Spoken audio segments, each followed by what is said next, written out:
hay 34 asistentes. Bueno, si hablamos de patología pleural, en nuestro país la primera causa es tuberculosis. No, la tuberculosis me puede causar derrame pleural, me puede causar neumotoras, y la combinación de ambos que es hidroneumotoras, y los derrames pleurales masivos, por ser ricos en proteínas, pueden engrosar pleura y dar el engrosamiento pleural o paquipleuritis, que así lo conocemos nosotros. Si hablamos de derrame pleural, estamos hablando la sinonimia, o como lo conoce el pueblo o nuestros pacientes, ¿no? Como no lo conocen como líquido pleural, líquido en el tórax, nosotros lo vemos como pleuresía, mayormente. La definición es la acumulación de líquido entre ambas capas, entre la pleura visceral y la pleura parietal. Es un juego, ¿no? Mayormente de lo que entra, tiene que salir lo mismo, y solamente tiene que quedar 1 centímetro cúbico para la cuestión de lubricación entre ambas pleuras, porque si no estarían frotándose, produciendo pleuritis crónica, y al final de cuentas estaríamos viendo un engrosamiento. No se trata de una patología en sí, sino el resultado de un desequilibrio entre la formación del líquido pleural y su reabsorción. La mayoría de veces es secundario a una enfermedad pleural o pulmonar. Puede ser causado por enfermedad extrapulmonar. Vayan pensando ustedes cuál podría ser. La imagen radiológica, como la que observamos, una radiopacidad homogénea en esta radiografía, en la mitad inferior del hemitórax izquierdo. Lo ideal sería encontrar la curva de Damasceno. Entonces pasaríamos a buscarla, que podría ser esta, ¿no? Esta de acá, famosa curva de Damasceno. No la visualizamos bien porque se interpone esta costilla, que sería la costilla posterior, porque esta sería la anterior, mayormente, ¿no? ¿Qué otras más podemos decir? Esto podría ser una costilla supernumeraria, ya que no existe esa imagen a este nivel y está bien delimitada. Un infiltrado difuso, mayormente ápico más subclavicular del lado izquierdo. Pero también hay que verla con tranquilidad y paciencia, porque esta imagen está inmerso dentro del territorio de esta costilla, y dentro del territorio, esta es la costilla, la primera normal, y la costilla posterior en pero esta no. Esta está en el espacio intercostal. Esta imagen, a pesar de que normalmente puede haber 2-3 litros, no me produce un rechazo del mediastino. Podemos observar la tráquea central. Siempre es bueno observar la tráquea central, porque si esto fuese más, debería estar rechazando tanto la tráquea como la silueta cardíaca. Aquí podemos decir que podría haber cierto desplazamiento del corazón, mas no así de la tráquea. Y esto, por los radiólogos lo llaman el mediastino enclavado o fijo. Es casi sinónimo de que este derrame puede ser maligno. Clínica. Ya prácticamente la clínica lo conocemos nosotros por semiología, ¿no? Los síntomas van a depender del grado de inflamación de la pleura, del compromiso de la mecánica pulmonar y de las alteraciones del intercambio de gases. Entonces, trasloquen todo esto a un derrame mínimo, a un derrame leve, moderado o severo, ¿no? Hallazgo, lo más común que encontramos es tos no productiva, disnea y dolor pleurítico.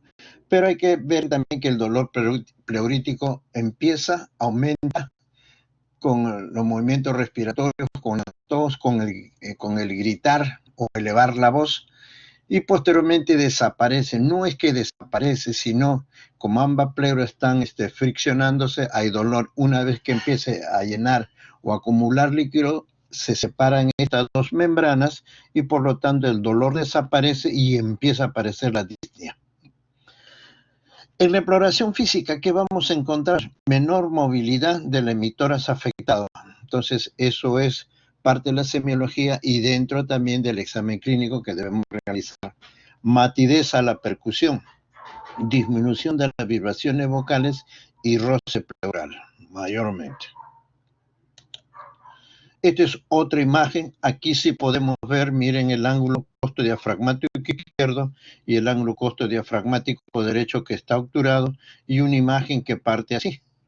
Sería la famosa curva de Daumaso, pues es algo liviano. Pero también hay que ver, ¿no?, una radio-opacidad tenue en toda la emitora del lado izquierdo y en los 2/3 inferiores del lado izquierdo, perdón, este es el derecho, porque miren esta densidad, esta es una zona bien aireada. Compárenlo ustedes. La patología pleural, como ya hemos dicho, es hidrotórax o presencia de líquido. Digo presencia de líquido, no estoy diciendo presencia digamos, de pus, presencia de sangre, presencia de kilotoras. No, la imagen radiológica es casi típica para estos 3 casos o 4. Neumotoras, ¿no?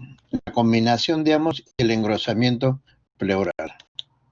Exámenes auxiliares que tenemos que pedir en eso, lo más simple, radiografía frontal y lateral, porque en una placa frontal no podemos determinar si el líquido es de localización anterior o de localización posterior. Claro que eso ya nosotros ya sabemos cuándo es localización anterior y posterior, pero de todas maneras es necesario hacerlo siempre y cuando tengamos que hacer un procedimiento invasivo que nosotros le llamamos una toracocentesis exploradora. La tomografía es un lujo. ¿Por qué pedimos ecografía torácica? Porque a veces hay derrames tan pequeños como que hemos observado y al ingresar con la aguja no extraemos ningún tipo de líquido. Entonces hablamos de que el líquido puede estar loculado. Y entonces es mejor pedir una ecografía de tórax y marcaje. Entonces el ecografista, el radiólogo ecografista, me va a decir, acá hay líquido y aquí donde hay más, y él lo va a marcar y ahí tenemos que ingresar mayormente. La toracocentesis pues es el examen invasivo de preferencia para estos, ¿no? Extraemos líquidos, que la cual hay que hacer el análisis correspondiente y la biopsia de pleura. Aquí. Entonces, vemos un derrame que prácticamente está pues, en los 2/3 inferiores del emitórax derecho. No hay desviación de la tráquea, no hay desviación de la silueta cardíaca, pero vemos una imagen media sospechosa acá.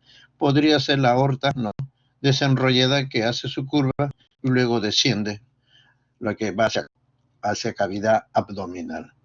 Entonces, si nosotros tenemos esta imagen, entonces, pero miren ustedes, no es tan compacta, a pesar, miren el corazón, pero eso va a depender de la intensidad de los rayos X, si es muy cerca, muy lejos, para que me dé áreas de aireación, que podemos decir que aquí hay, ¿no? No se visualiza bien, pero en la base sí, vemos una gran radioopacidad y podemos ingresar. Para hacer este procedimiento, entonces, hay que pensar, ¿no?, ¿cuál sería la patología más común? Epidemiológicamente, no es un término que ya en la mañana lo dije, ¿no? Odiaba de alumno, pero con los años es muy importante e interesante cuando uno maneja un servicio, un departamento. Aquí vemos, ¿no?, otro, ¿no?, un gran derrame, prácticamente el corazón está chocando ya con la parrilla costal del lado izquierdo. Puede haber un desviamiento, una desviación, o este líquido lo está empujando, pero la tráquea está pues clavada, enclavada, fija. Entonces, mediastino fijo es sinónimo que este líquido tiene que ser cero hemático, y al estudio de células atípicas y al estudio de la anatomía patológica de pleura nos puede condenar una patología tipo cáncer. Analizando esto podría ser un nódulo, ¿no?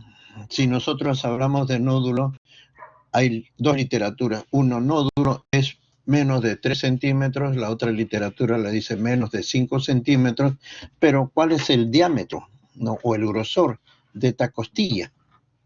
De la costilla normal, que es 2 a 2.5. Entonces, esto, si agarramos la literatura de 3 centímetros, es un nódulo, pero como está pegado bien al hilo pulmonar, entonces tendríamos que decidir o pensar bien o hacer una tomografía para dilucidar bien qué cosa es esto. Puede ser un vaso bastante grande que nos está mirando, difícil. Podría ser un ganglio, tendría que estar más pegado hacia la línea media. Entonces hay para discutir esta radiografía de tórax. Aquí vemos, ¿no? Miren el líquido, es ventana mediastínica, sacan todo lo que es parénquima y queda la parte mediastinal y vemos la imagen acá, ¿no? El líquido, miren la densidad, parénquima pulmonar, la aorta, esta es la arteria pulmonar con su rama derecha, el bronquiotronco del lado izquierdo, el derecho tendría que ser este es el esófago, mayormente.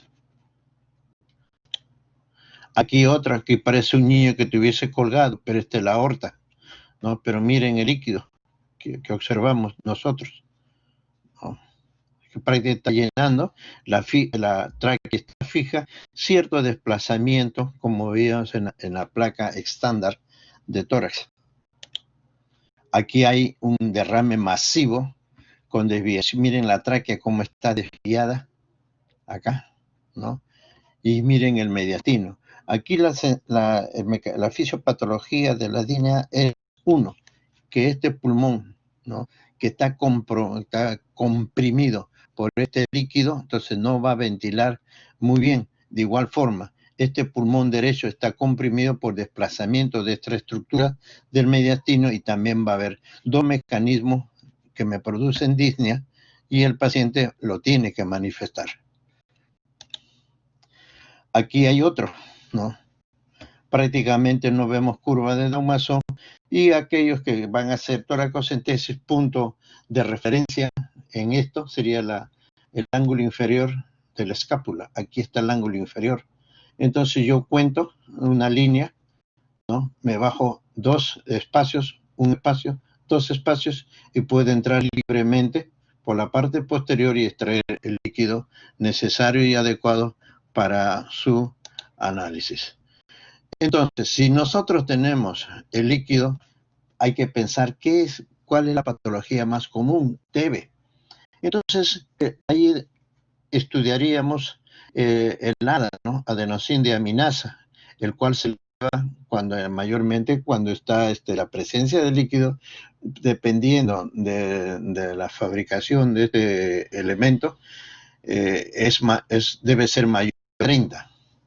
Pero a veces la vida nos juega, no sucio, sino nos pone problemas. Tiene toda la clínica, pero el líquido ya sale 20 para 30, no, o 20 para 35. Podemos decir que esta cifra podría estar en aumento o creciendo en relación al tiempo de enfermedad, porque la enfermedad inicia casi con nada, va aumentando, aparece en la sintomatología, llega a una cúspide y de ahí desciende o se mantiene y ahí va a depender este examen que hagamos en relación a este líquido. Si pensamos que entonces hay que hacer ADA citoquímico, ver lo que encontramos. Normalmente debemos encontrar un líquido rico en proteínas y también ver la cantidad de celularidad que hay. Y normalmente nosotros decidimos que debe ser TB porque los mononucleares están aumentados, ¿no? Entonces ya tenemos una cifra más o menos que podemos determinar bien. Entonces eso. Y la biopsia de pleura que me tienen que confirmar anatomopatológicamente por la presencia de células de Langhans, ¿no? Granulomas, puede haber necrosis y de hecho, nosotros siempre vamos en búsqueda de algo, ¿no? Nunca hemos encontrado, ha sido muy rarísimo, en el Hospital 2 de Mayo el doctor Salas encontró pues un MDR en piel, si no me equivoco, extra pulmonar. Pero si la TB pleural es la segunda en frecuencia de la TB pulmonar, nunca hemos hallado resistencia cuando hacemos la biopsia. Pero la biopsia hay que mandar a dos. Uno al palpatólogo que me tiene que decir qué tipo de celularidad, qué tipo de tejido es el que estamos mandando, y el otro es mandar a patología clínica, no al patólogo, sino a patología clínica, en la cual se hace un machacado, ¿no? Se destruye esto, se extiende, se busca con el microscopio y el restante se manda para cultivo, para tratar de encontrar el BK, cultivarlo y en sí pedir la prueba de resistencia, buscando MDR en tejido extrapulmonar. Bueno, este es el mecanismo. ¿Qué es lo que pasa en el derrame pleural? ¿Qué sucede? Son juegos que hace, uno ingresa, el otro lo saca. Entonces hay un diferencial entre la pleura parietal, entre el espacio pleural y la pleura visceral. Y siempre va a quedar 1 centímetro que va a lubricar este espacio, ¿no? Por ejemplo, interviene la presión pleural, interviene la presión hidrostática que mete, la presión pleural que también hace ingresar el líquido a este nivel y la presión capilar hidrostática pulmonar. Pero ¿quién saca la presión coloidosmótica en este sentido? ¿No? Entonces, resultado neto es 13, 9 y 10, quedando 1 a ese nivel. El movimiento del líquido entre las dos hojas, tanto la parietal como la visceral, está determinada por la ecuación de Starling. O sea, ¿qué hace esto? Ve cómo se transporta el líquido y cómo ve que el drenaje linfático, lo que permite la entrada y salida de líquido y proteínas en forma balanceada para mantener un volumen y concentración constante de proteínas. Entonces, es tan perfecto el cuerpo humano que cuando hay un desbalance de esto, entonces encontramos todos los tipos a determinar bien. El drenaje linfático contribuye a la movilización de líquido, principalmente del que contiene filtrado de proteínas, a partir de los vasos sistémicos de la pleura parietal. Ingresa un filtrado bajo de proteínas, el cual sale por los estomas pleurales. Este mecanismo linfático tiene una amplia reserva. Para que se acumule líquido debe haber no solo incremento en la formación, sino una alteración del drenaje. Entonces, si se incrementa, tiene que haber un drenaje adecuado. Entonces, hay una alteración. Se le incrementa, disminuye esto, o a la inversa también podemos echar, como en el caso de una insuficiencia cardíaca congestiva, en la cual podemos encontrar derrame, y es por problemas no de patología pleural, sino extrapulmonar o extrapleural por la sobrecarga de líquido. El mecanismo responsable de la formación de derrame pleural ya lo hemos visto en el esquema ese del cifrado, pero aquí dice que se incrementa la presión hidrostática capilar. Prácticamente hemos sacado y estamos expresándola en esta lineado. Disminución de la presión cótica capilar, disminución de la presión del espacio pleural, clínicamente ocurre solo antes del colapso pulmonar total, incremento en la permeabilidad muscular, compromiso del drenaje linfático, movimiento de líquido del espacio peritoneal a través de lo linfático diafragmático y por debajo de los orificios del diafragma. La clasificación, mayormente. El líquido podemos obtenerlo, pero ¿cómo decidimos o vamos a decidir si lo punzamos, no lo punzamos y le hacemos la biopsia pleural correspondiente? Entonces, si uno sabe que es una insuficiencia cardíaca o sobrecarga de líquido, entonces uno de hecho dice, no, este no es trasudado.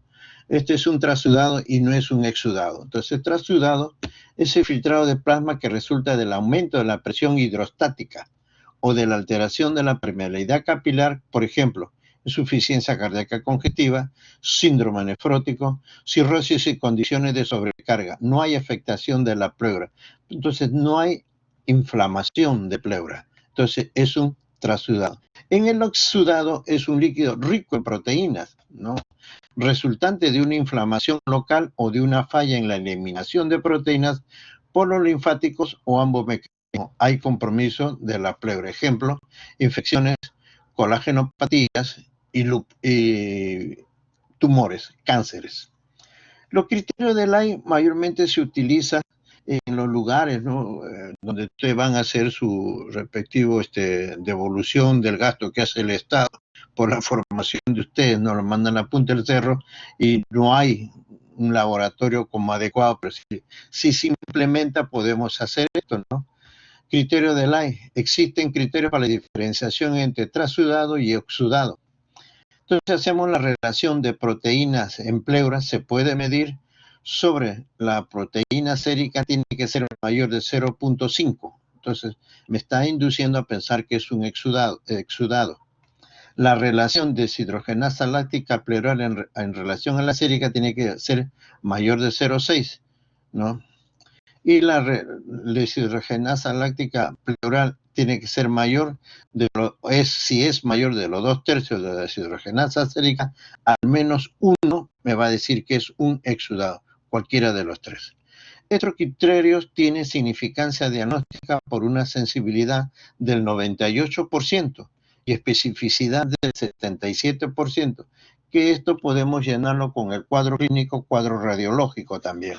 Bueno, hay que también pensar en buscar los antecedentes de este paciente porque puede tener familiares con tuberculosis, no necesariamente familiares, sino el mismo alumno puede infectarse y conseguir esta patología. Aquí, ¿qué es lo que vemos? Prácticamente hay un infiltrado, ¿no? Difuso subclavicular del lado izquierdo.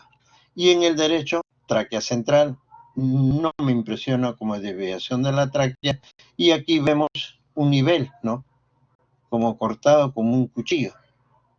Entonces esto sería un neumotórax y debajo de este nivel, presencia de líquido. Esto sería parte del corazón que me da una cardiomegalia o es el colapso pulmonar. Esto es el colapso pulmonar.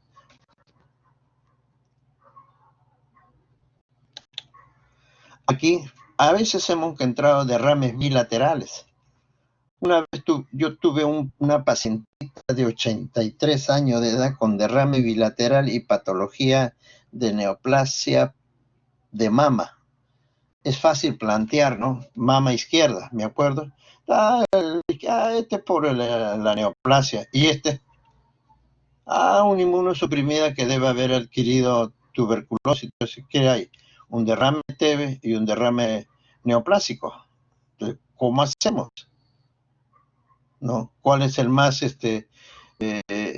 más maligno? Aquí sería pues, definir bien si uno de estos es derrame neoplásico. Entonces, entramos en la izquierda, hicimos lo que tenemos que hacer y le hicimos la biopsia a este nivel.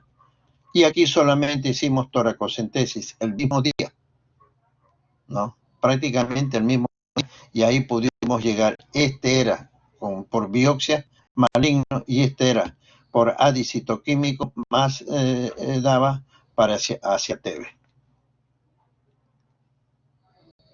Ahora, de hecho, hay que pensar en los antecedentes de la señora, ¿no? O también pues en qué tipo de trabajo. Por eso, hasta el final, hasta que ustedes se vayan, la historia clínica es fundamental. Aquí, este es un derrame loculado, ¿no? Difícil, ¿no? Pero miren esto, ¿no? Doble imagen, pero esta imagen de acá es por la presencia del omóplato o la escápula, mayormente, que está metida, y este es el líquido. Era un paciente que venía de selva. Entonces, ¿dónde le hago la toracocentesis? ¿Dónde lo punzo? Miren, del año 2005. Entonces, le hicimos a nivel, por la línea axilar media, a ese nivel entramos, le sacábamos líquido, entonces al extraer el líquido, miren lo que quedaba, siempre quedaba un remanente. Y nos arrojó, claro, era un empiema TB, que no, loculado, en la cual nosotros le poníamos, le sacábamos esto, dejábamos la aguja y le inyectábamos 1 gramo de streptomicina, pero como este es un empiema, lo ideal hubiese sido un tubo, pero el paciente tenía que regresar a selva y poner un tubo en un empiema, a veces no lleva mucho tiempo, hasta 1 mes, hasta 2 meses. Paciente le hicimos varias veces esto, ¿no? Por espacio de 10 días, siempre quedaba esto, y el nivel de esto fue disminuyendo, el diámetro, ¿no? El análisis. Normalmente cuando ya tenemos ADA, ya prácticamente no nos ocupamos de cuánto está la glucosa, cuánto está el pH, la medición de triglicéridos sí es importante, ¿no? Siempre y cuando lo vamos a referir luego. Un resultado bajo de la glucosa 60 milímetros por decilitro en el líquido pleural es sugestivo de empiema, neoplasia, TBC, lupus o pleuresía reumática, ¿no? Por debajo de 60. Un pH normal es 7.6, encontrándose menos de 7.30 en las mismas entidades arriba mencionadas. Para la glucosa y en la ruptura esofágica enodermal por neoplasia, un pH bajo se relaciona con una menor tiempo de sobrevida, ¿no? Y una menor respuesta a la pleurodesis química. La medición de triglicéridos es útil en antrasospecha y kilotórax, ¿no? Que es mayor de 110 miligramos por decilitro, ¿no? Entonces la característica del kilotórax es que hablan color tipo lechoso o medio achocolatado, ¿no? Pero mayormente es tipo lechoso. La medición del adenosina de amilasa, ADA, permite la diferenciación de TB pleural y la neoplasia cuando es mayor de 45.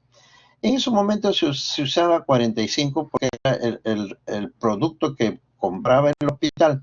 Ahora mayormente encontramos con productos de 30 unidades por litro. Pero les vuelvo a repetir, si tiene clínica, vamos a suponer que seguimos con 45. Si tiene clínica, tiene radiología y este es 43 o 42 o 41, para mí es TB porque se acerca a 45. Cuando es neoplasia no sube más de 20 y 20 a 45 está bien alejado. Entonces son cosas que la experiencia nos dice, tampoco hay que decir bien papista, ¿no? Tiene que tener 46, no, mejor que tenga 50 para hacer que sea TB pleural y poderlo ingresar. Entonces, eso es lo que la experiencia nos da en el manejo.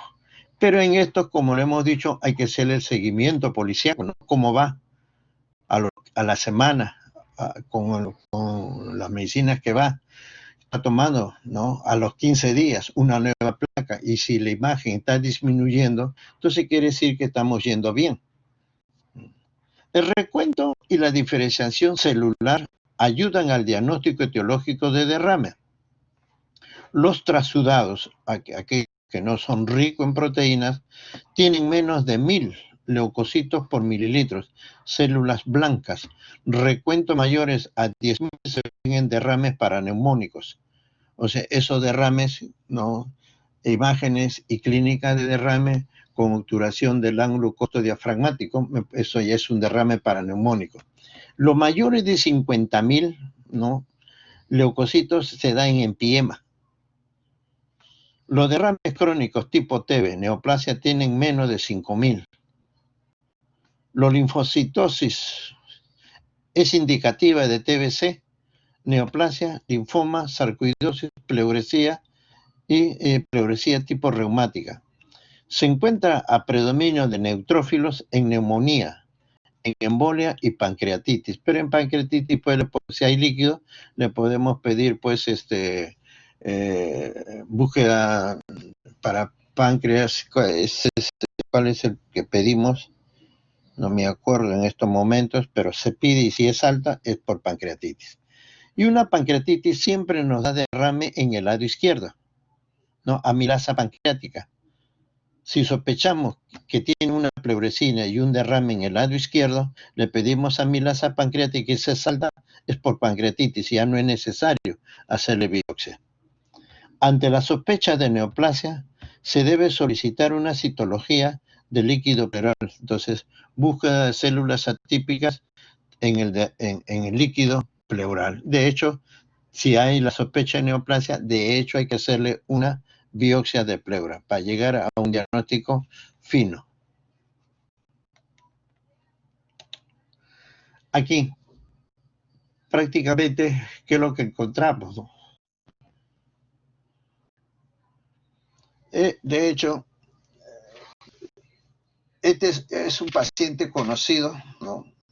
Vivía en mi barrio, paciente diabético que ingresó por un derrame pleural masivo, ¿no? Salió de su cuadro y quedó con esto. Entonces, aquí, ¿qué es lo que tengo que buscar yo? Pues es fácil decir, es un derrame pleural. Claro, está acá, ¿no? En la radiopatía es todo esto. Pero la curva de Daumaso que me ha dicho el doctor Sosa que debo de encontrar, podría ser esta, ¿no? Media rara, y podría ser todo esto. ¿Y esto qué es? ¿No? La tráquea está traccionada, está jalada. Y por lo tanto, ¿dónde está el corazón? El corazón debería estar acá, ¿no? La aurícula derecha, izquierda, perdón, pero la tiene acá. Entonces todo esto ha sido jalado. Esta es una paquipleuritis en un paciente diabético con un derrame pleural masivo que es rico en proteínas. Así quedó el paciente. El paciente falleció posteriormente, no por esta patología, sino por una hiperglicemia que lo llevó a la muerte. Entonces, siempre es bueno ver tráquea y siempre es bueno buscar mediastino y mejor buscar dónde está la silueta cardíaca. Aquí está jalada, traccionada por esta imagen de acá. Aquí encontramos esta, ¿no? ¿No? Tráquea normal, corazón en su sitio, no hay líquido, pero hay ese tipo de imagen. Entonces, en este tipo de imagen, nosotros, ¿qué podemos decir? No hay curva de Daumaso, más parece algo como una cúpula, pero este nivel debería estar, pues, el lóbulo medio. Este es un derrame que nosotros llamamos un derrame subdiafragmático, está por debajo del diafragma. Entonces, ¿no? O debajo del pulmón, ¿qué hace? Entonces, el líquido eleva pulmón y encontramos esto.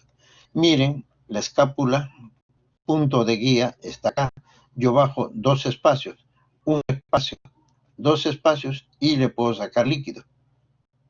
Entonces le saco líquido y le saco biopsia de pleura para determinar que esto podría ser tuberculosis. Dentro de la patología pleural, estamos encontrando últimamente o esporádicamente con mayor frecuencia mesoteliomas, ¿no? Es patología primaria del mesotelio, ¿no? Se confunden corrientemente con los tumores pulmonares en la radiografía. Entonces, eso hay que pensarlo mayormente. Hay la presencia de un derrame, engrosamiento generalizado o una calcificación. Solo señala vía de investigación para diagnóstica mayormente. Si es neoplasia, entonces primaria del mesotelio, entonces celada va a ser negativo. La celularidad va a estar pues a predominio de leucocitos o mononucleares que decimos nosotros. El 95% de los pacientes con neoplasia que invade la pleura, el tumor será metastásico. Hablando de patología tumoral en pleura, 95% es metastásico. De estos, el 40% procedente del pulmón y el 20% procedente de la mama. No, se ha encontrado cáncer de mama en hombres, por si acaso. El hombre tiene pezón y por lo tanto debe tener poco tejido mamario. El 10% es de linfoma y el 25% de toda una variedad, haciendo relación al 95%. Entonces, esto me deja un 5% para las neoplasias primarias de pleura, incluido el mesotelioma. ¿Se está haciendo frecuente? Sí, en el hospital buscamos y vemos, el año pasado debemos haber encontrado 4 hasta 5, ¿no? Llama bastante la atención. Entonces, ¿por qué? Por el mundo que está industrializado, donde se usa el amianto que se ha multiplicado. Esta en industria mayormente, ¿no? Es un tumor que se origina de las células planas, origen mesodérmico, que revisten la superficie de todas verdaderas membranas serosas, pleura, pericardio y peritoneo.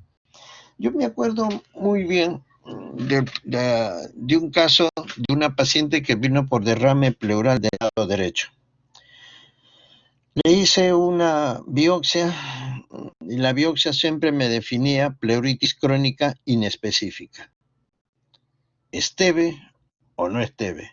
Con ADA negativo. ¿Le damos tratamiento, prueba terapéutica o no? No, pase una semana y le volvemos a repetir. Entonces el ADA, si está en crecimiento, la TB va a tener que aumentar ese ADA.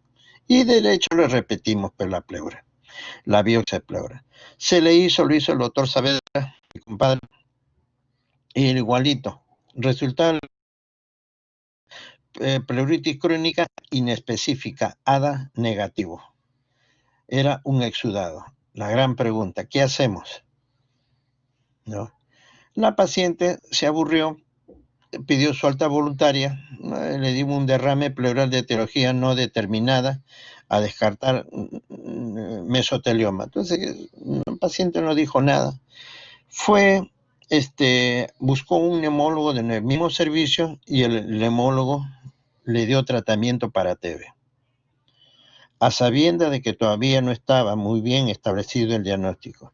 Le dio tratamiento por un mes, por 2 meses, y como el derrame persistía, le dio un mes más de la primera fase.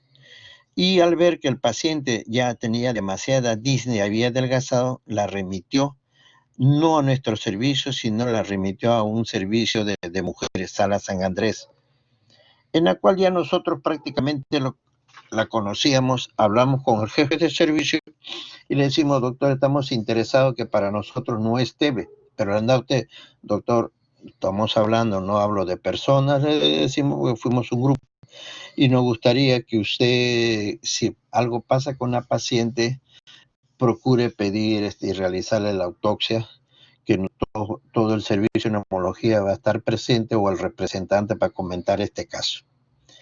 Dicho y hecho, falleció la paciente, se le hizo pues la necropsia y era pues la pleura era engrosada, media cremosa, no tanto la pleura, tanto el pericardio y tanto el peritoneo, como dice la literatura. Y el resultado de anatomía patológica fue mesotelioma mayormente.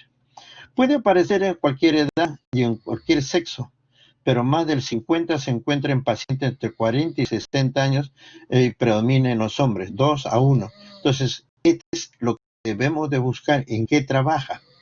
Pero ¿cómo puedo definir por una simple placa o unos antecedentes que podría ser pues un mesotelioma, ¿no? Estas son las formas y estas son histológicamente lo que vamos a encontrar. Entonces, el mesotelioma, ¿no? Se puede confundir con carcinoma broncogénito, fibrosarcoma, inflamación organizada, pseudotumor inflamatorio, neumonía lipoidea, endógena organizada, lesiones más central. Nos confundimos con adenoma bronquial, amartoma, granuloma, cisticidad. La forma difusa de mesotelioma es casi siempre maligna, ¿no? Casos más frecuentes es el mesotelioma difuso con derrame. Nos confundimos con todo esto, ¿no? Porque todo esto me van a producir derrame pleural. Pero el asunto es ver cómo es las características en radiología, ¿no? El diagnóstico, por historia clínica y antecedentes, si trabaja en industria con amianto. Examen clínico. El examen clínico va a ser típico de un derrame pleural. Radiológico. Radiografía de tórax, hay opacidad irregular en la periferia del pulmón. Creo que tengo estas imágenes. Derrame ipsilateral en el mismo lado. Evidencia de pérdida del volumen. Ausencia de la desviación del mediastino, ¿no? Porque prácticamente lo enclava. Entonces, si no existe desviación del mediastino, a rajatabla podemos decir que el derrame que es maligno. La tomografía define el derrame, así como el engrosamiento y la calcificación de la pleura que tenemos que encontrarla, engrosamiento de las fisuras interlobulares o de posible invasión de la pared torácica. Citología del líquido, la búsqueda de células malignas se considera que tiene un valor limitado para el diagnóstico. Entonces, es limitado. ¿Qué hacer? El 85% de los exámenes, las lecturas de los líquidos son negativas o no concluyentes. La biopsia pleura, más que biopsia pleura, tendríamos que hacer una biopsia a cielo abierto. ¿Por qué? En el paciente en referencia que hemos comentado, le hicimos hasta 5 biopsias de pleura y todo fue pleuritis crónica inespecífica. No lo hicimos en el mismo lugar de la primera vez, sino era más arriba, era más abajo, más hacia adentro, más hacia atrás. Mejor la biopsia a cielo abierto, ¿no? Y ahí el patólogo o el que está interviniendo puede escoger el tipo, ¿no?, de tejido que tiene que ser examinado. Entonces, desde el punto de vista, ¿no?, comparamos un adenocarcinoma con un mesotelioma. El gluten en el citoplasma es abundante, es poco. La tinción de mucicarmina es negativo, aquí es positivo. Producción de ácido hialurónico, el 20% lo produce, no hay. La citoquerina 5,6, calicreína y trombulina positiva. Entonces, esto es parte de inmunohistoquímica. Antígeno, carcinoma embrionario, o uno le dicen AC, otro le dicen CEA, es negativo y en adenocarcinoma es positivo. Pero los dos son cánceres, pero este es un cáncer el más primitivo.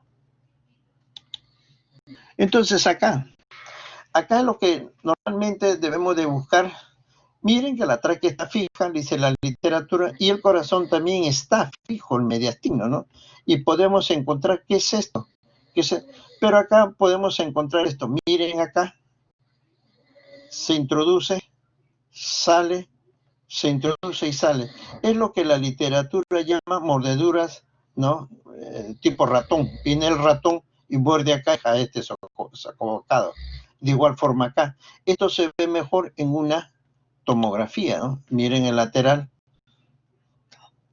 miren el aire que hay acá y la radiopacidad que hay a ese nivel. En una tomografía vemos esto, ¿no? Es periférico, la pleura se engruesa, es periférico, y estas son las llamadas mordeduras de ratón, ¿no? Esto es típico en mesotelioma, mayormente. Vemos acá, ¿no? En la primera era ventana mediastínica, esta ventana pulmonar. Miren, ¿ves? ¿No? Todo esto. Estas son placas que en realidad este paciente estuvo hospitalizado en el Hospital Obrero. Su hija, que nosotros la habíamos visto y le diagnosticamos que este podría ser un mesotelioma, y mejor instrumentos o mejor calidad para diagnóstico, que en esa época lo tenía pues el Hospital Obrero, este es del año 2009, ¿no? Y a partir de esto hemos encontrado varios casos de mesotelioma y el pronóstico es pues es maligno. Entonces aquí, por ejemplo, esta densidad es de líquido y esta densidad, miren, de pleura engrosada, parénquima pulmonar, este nivel, y el corazón discretamente desviado, ¿no? ¿No? Con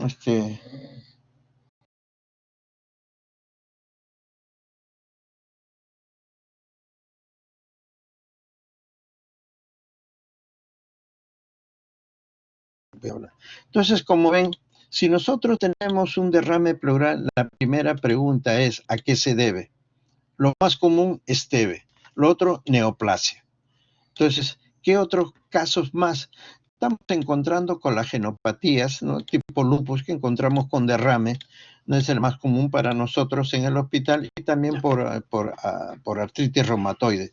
¿Qué otras posibilidades más de derrame, ¿no? Quilotórax, hemos encontrado 2 casos en toda mi experiencia trabajando en el servicio de neumología. Otro derrame, insuficiencia cardíaca, hemos encontrado una vez una paciente de Santo Toribio que me manda y dice, siempre he hecho procedimientos los días jueves, y me dice, Juan, ¿qué doctor?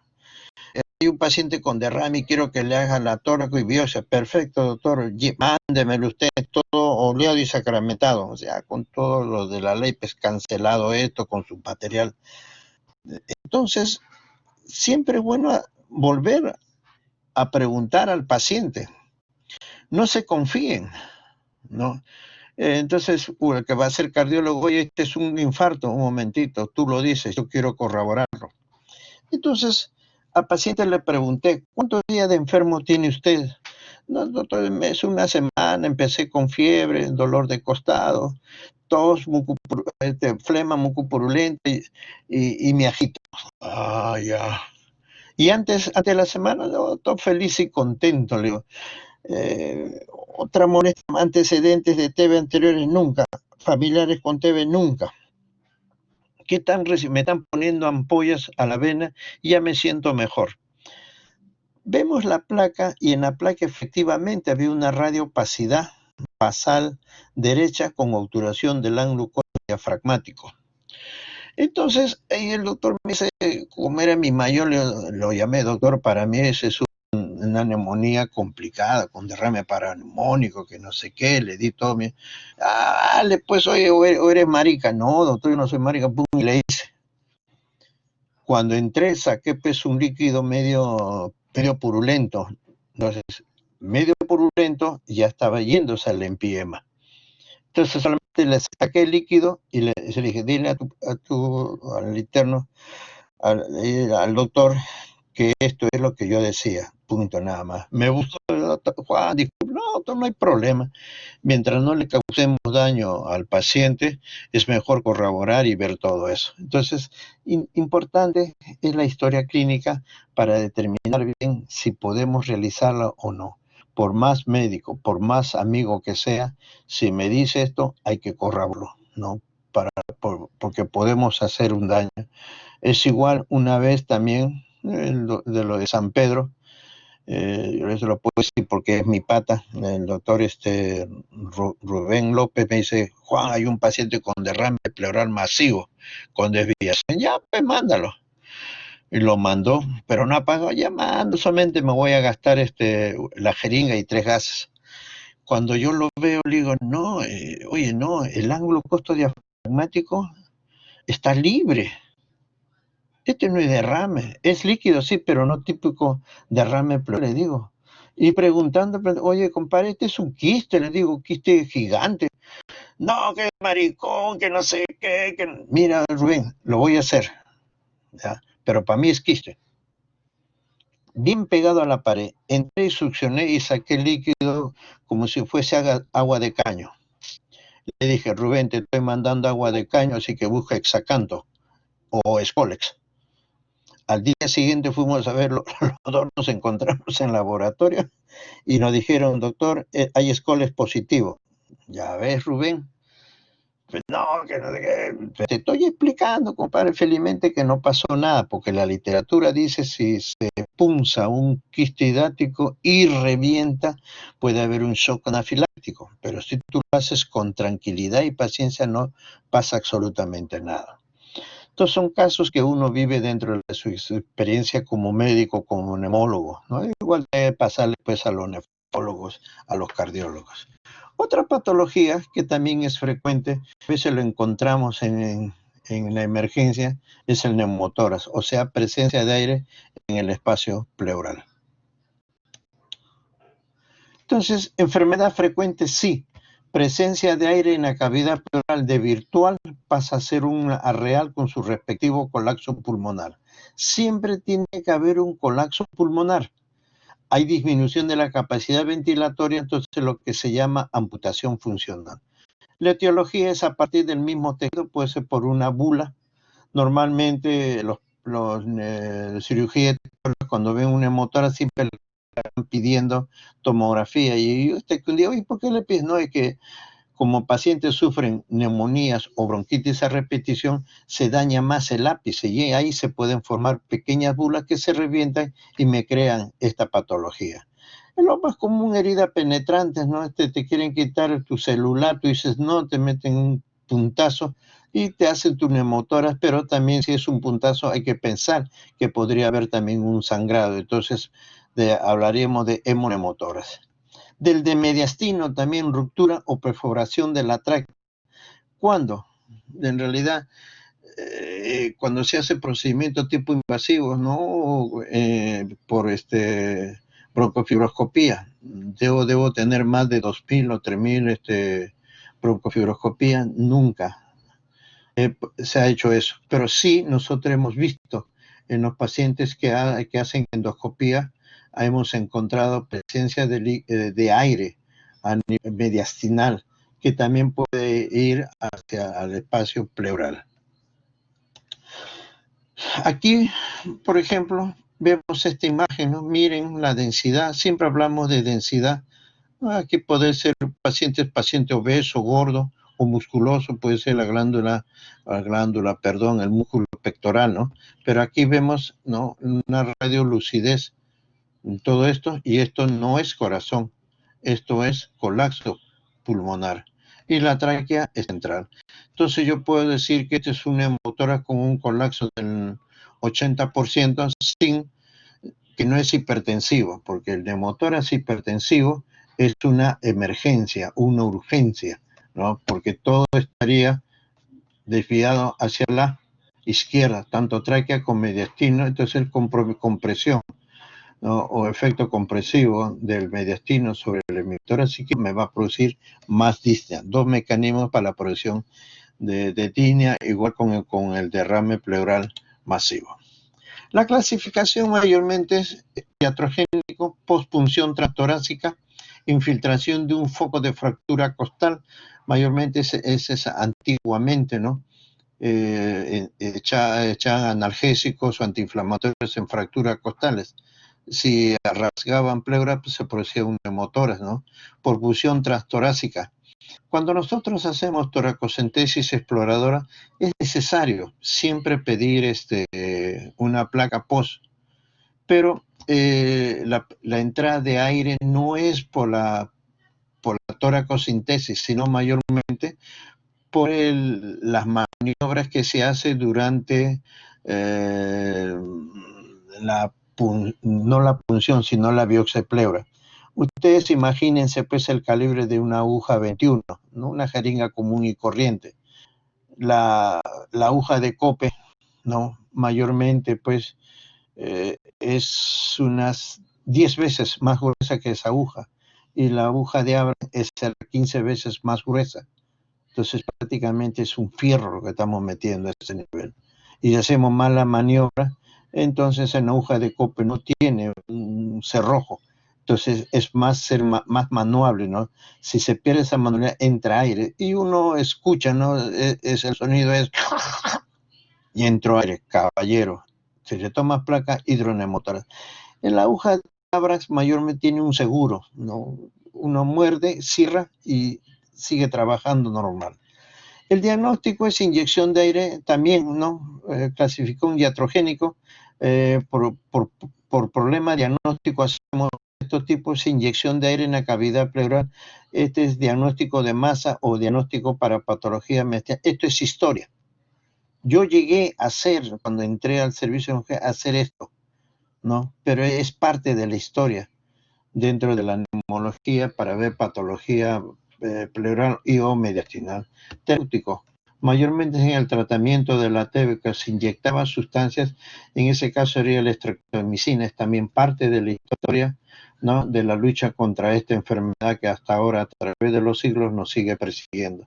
Traumático, cerrado, barotrauma durante ventilación mecánica, abierto, heridas penetrantes, un asalto, un choque.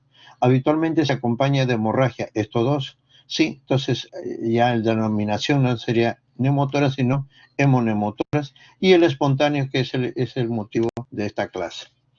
Entonces, ¿qué vemos acá?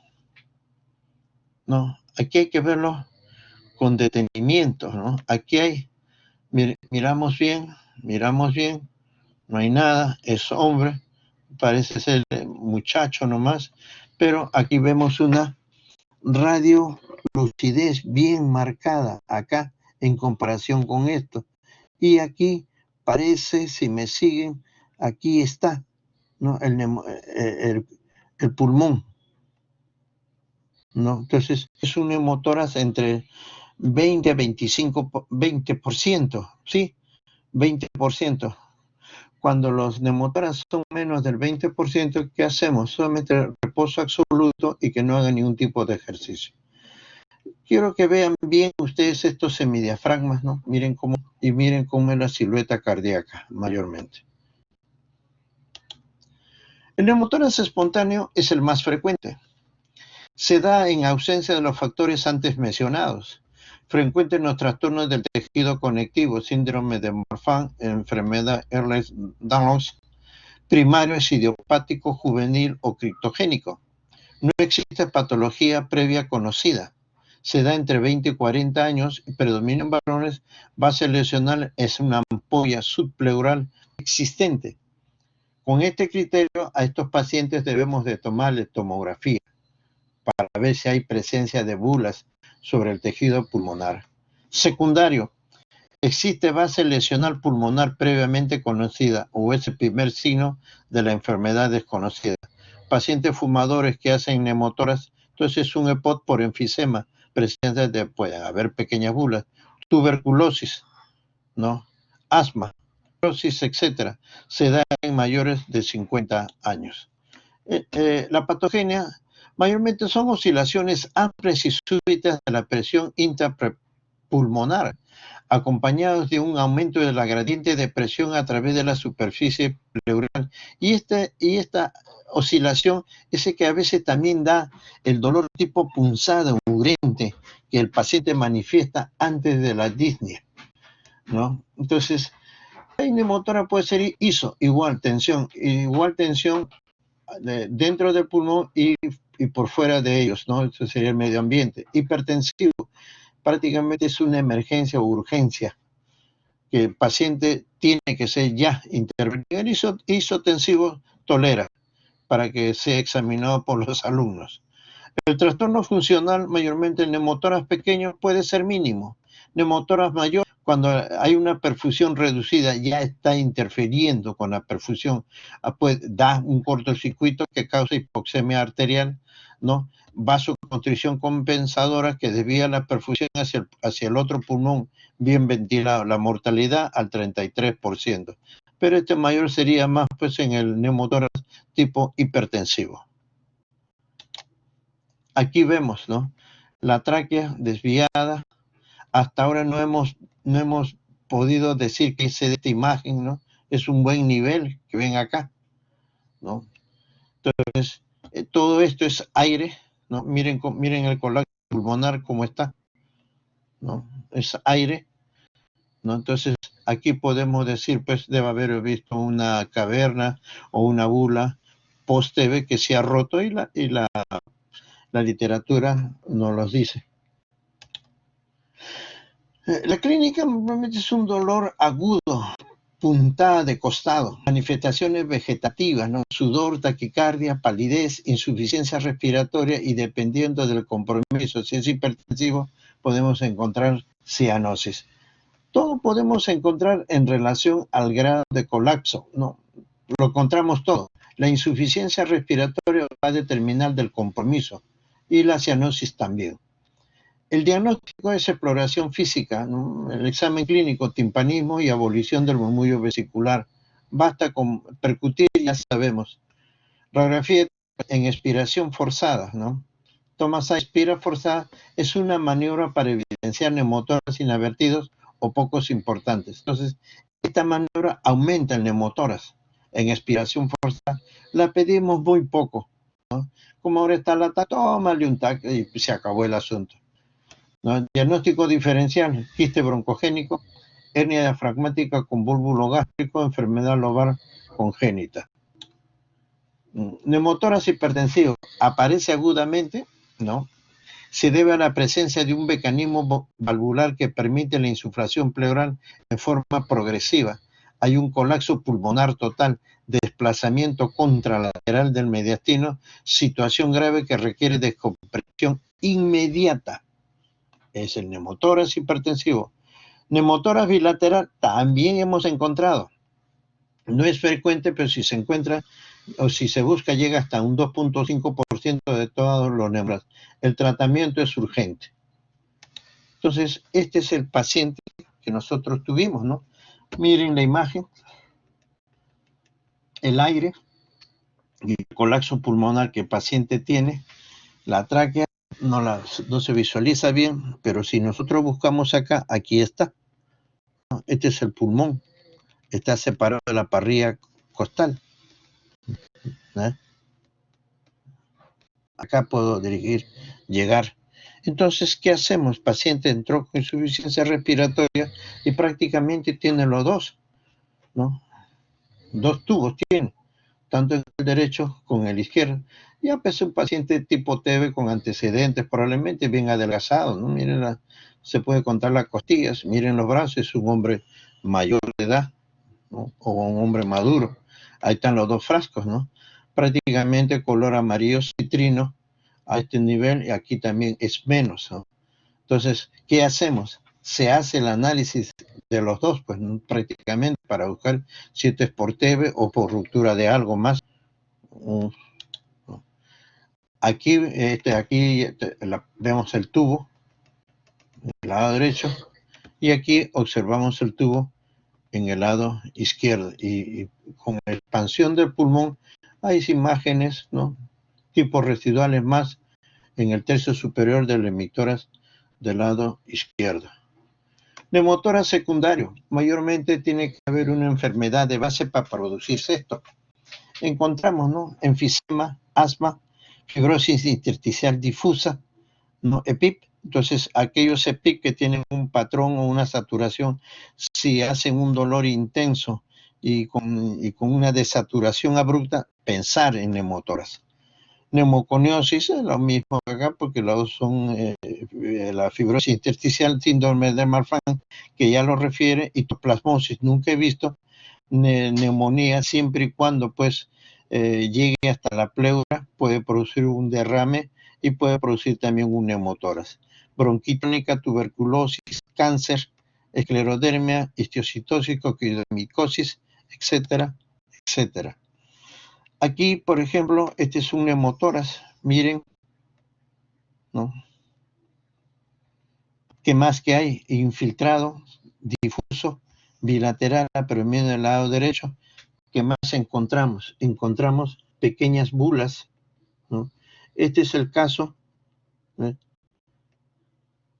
Este es el caso de un paciente que diagnosticamos como neumocistosis, ¿no?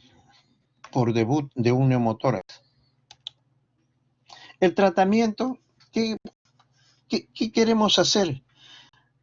¿O qué buscamos? La reexpansión pulmonar para que el paciente pueda ventilar tranquilamente. Neumotórax menos del 15 al 20% no requiere tratamiento invasivo. Limitar su actividad física. Entonces, normalmente nosotros podemos hospitalizarlo si es muy inquieto, ¿no? Lo hospitalizamos, le ponemos un suero y le ponemos oxígeno a 60% de concentración, que acelera la reexpansión. Neumotórax grandes, ¿no? Drenaje intercostal, si supera el 20% o hay desmejoría clínica. Entonces se hace controles radiológicos posteriores. Neumotórax recurrentes, entonces, ¿qué hacemos? La pleurodesis, instalando talco, yodo, tetraciclina, puede producir reducción de tensión pulmonar por la fibrosis pleural.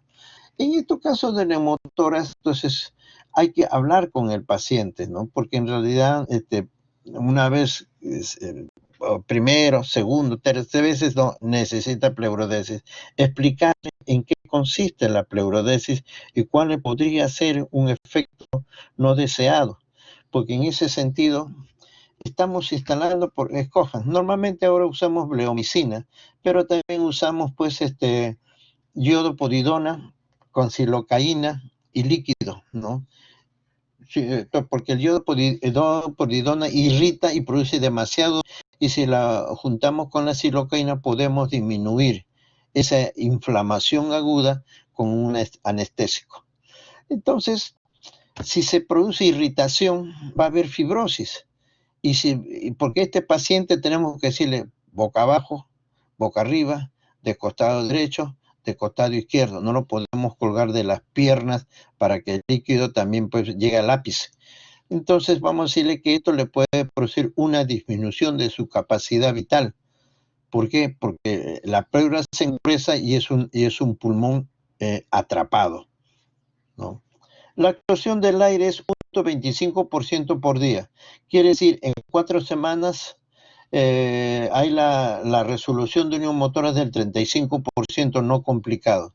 Miren que están hablando acá del 35% y nosotros decimos, en la literatura dice hasta 20% no necesitan tratamiento quirúrgico o tratamiento invasivo. El tratamiento quirúrgico frente a la primera recidiva, cuando se ha detectado mediante toracoscopía o radiografía, o mejor dicho, en tomografía, la presencia de ampollas pleurales. Entonces ya el cirujano se encarga de cerrar todo esto. O cuando hay neumotoras bilateral simultáneo, cuando hay una enfermedad de base susceptible de tratamiento quirúrgico, quistidático, acceso pulmonar, NM, etc. Cuando persisten fugas serias a través del drenaje pasado, del drenaje, cuando han pasado los 7 días, entonces es un tiempo perentorio para, como dice, que expanda. Si no expande, entonces ya el tratamiento cruento, pues, ¿no? Cuando el pulmón permanece colapsado después del 7.º día del tratamiento, ¿no? La abrasión o la pleurodesis, ¿no? Técnica ampliamente conocida y utilizada en el tratamiento paliativo de los derrames pleurales malignos. En pacientes con EPOC que no pueden ser sometidos a toracotomía, agentes farmacológicos hemos visto tetraciclina, ¿no? Cómo hay que hacer, talco, bleomicina, yodo reactivo, etcétera. Entonces, acá, ¿no? Ustedes dirán, pues un neumotórax con desviación de la tráquea y desviación del mediastino y un tracto medio difuso en este nivel. Este era un joven de 18 años de edad que estaba entrenándose para ser oficial de la Fuerza Aérea, le gustaba ser piloto. Y en esa época nosotros dábamos certificado certificado neumológico, ¿no? De que no había ningún problema a nivel pulmonar. El fotorray es una fotografía más o menos de 10 por 10. Imagínense el tamaño y tuvimos que pedirle una radiografía estándar para tomarle una buena placa a este paciente. Más o menos de qué año es, no está en la fecha, pero es bien antigua. No es neumotórax. Al final de cuentas, resolviéndolo bien con el doctor Leonidas Peralta, dibujamos bien, pero entonces, ¿por qué? Si ustedes ven, ¿no? Vamos a seguir, supongo que fuese esto, ¿no? Y aquí hay acá, y un engrosamiento. Bueno, aquí está engrosado porque pues el diafragma. Y esto, ¿no?